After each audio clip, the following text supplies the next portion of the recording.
Salam saudaraku, berjumpa kembali dengan program Jalan Kehidupan. Kali ini masih tetap dalam segmen Sapa Jemaat di Rumah. Kita akan bersama-sama bersaat teduh untuk memulai segala sesuatunya bersama dengan Tuhan.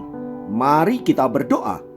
Bapa, kami bersyukur untuk anugerah-Mu dan kami percaya sepanjang hari yang akan kami lewati akan menjadi hari yang diberkati oleh Tuhan. Dan sebelum kami melalui segala sesuatunya, kami rindu firman-Mu yang akan memenuhi kami, supaya kami dituntun olehnya dalam perjalanan kami mengiring akan Engkau. Kiranya berkat-Mu turun atas kami, dalam nama Yesus. Haleluya. Amin. Firman Tuhan kali ini terambil dari Pengkhotbah 1 ayat 14.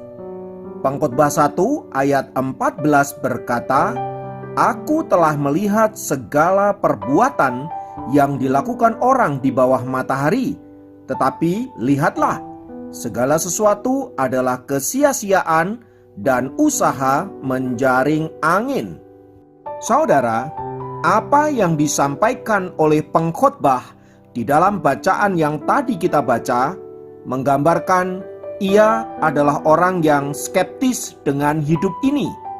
Sebagai raja yang besar, dihormati, dan memiliki kekayaan yang sangat berlimpah, Salomo tentu bisa menikmati segala hal yang diinginkan oleh hatinya. Namun faktanya, ia menyebut bahwa semuanya itu adalah kesia-siaan dan usaha menjaring angin. Sebab seringkali apa yang kita miliki itu adalah untuk memuaskan hasrat keduniawian kita serta keinginan daging yang tiada habis-habisnya. Mau sampai dimanapun keinginan-keinginan tersebut dituruti, tak akan pernah ada habisnya. Dan tampaknya pengkhotbah menyadari betul bahwa akhir dari semuanya itu adalah kesia-siaan dan kebinasaan belaka. Tanpa Allah, semua upaya kita untuk memiliki segala sesuatu yang kita inginkan, untuk menikmati kebahagiaan, akan berakhir dengan kesia-siaan belaka.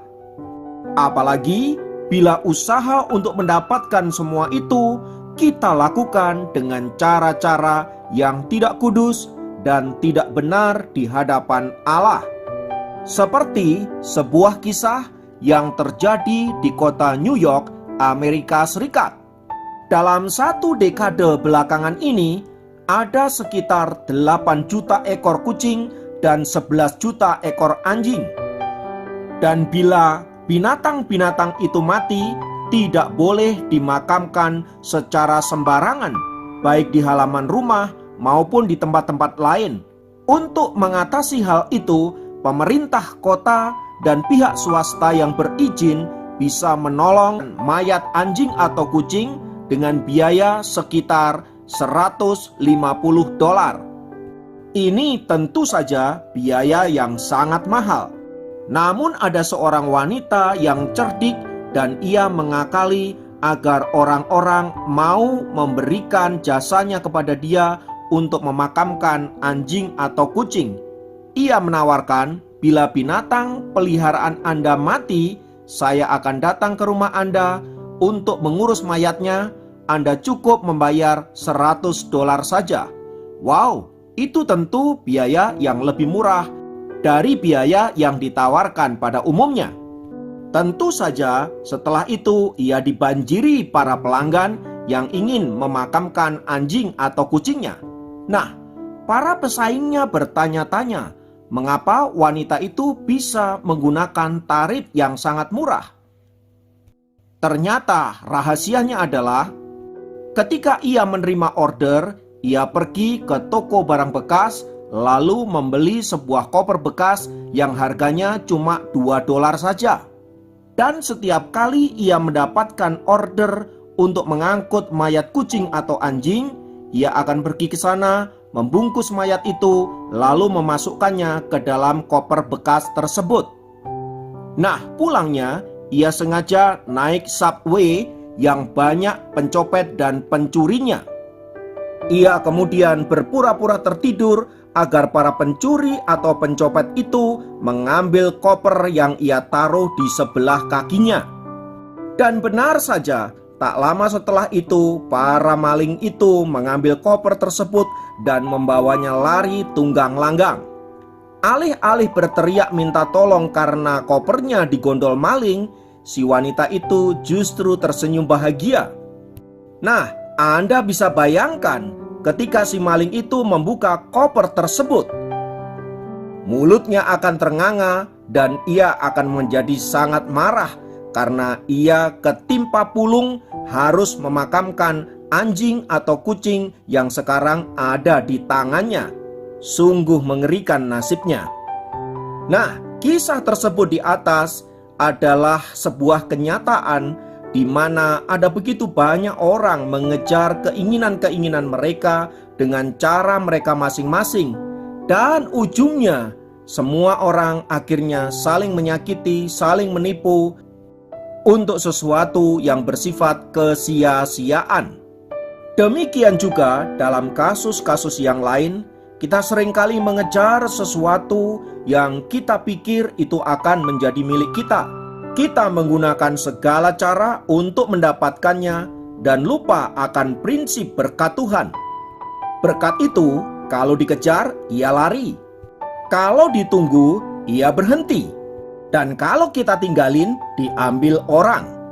Itulah sebabnya firman Tuhan pernah berkata bahwa berkat itu datang dari Allah.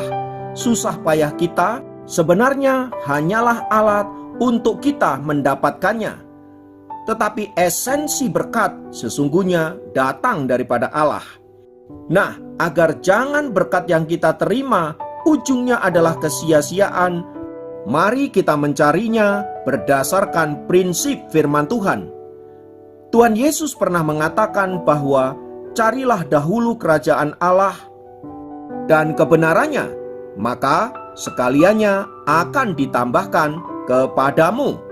Ayat ini ingin menegaskan kepada kita, mencari Tuhan dapat berkat, mencari berkat dapat kesia-siaan.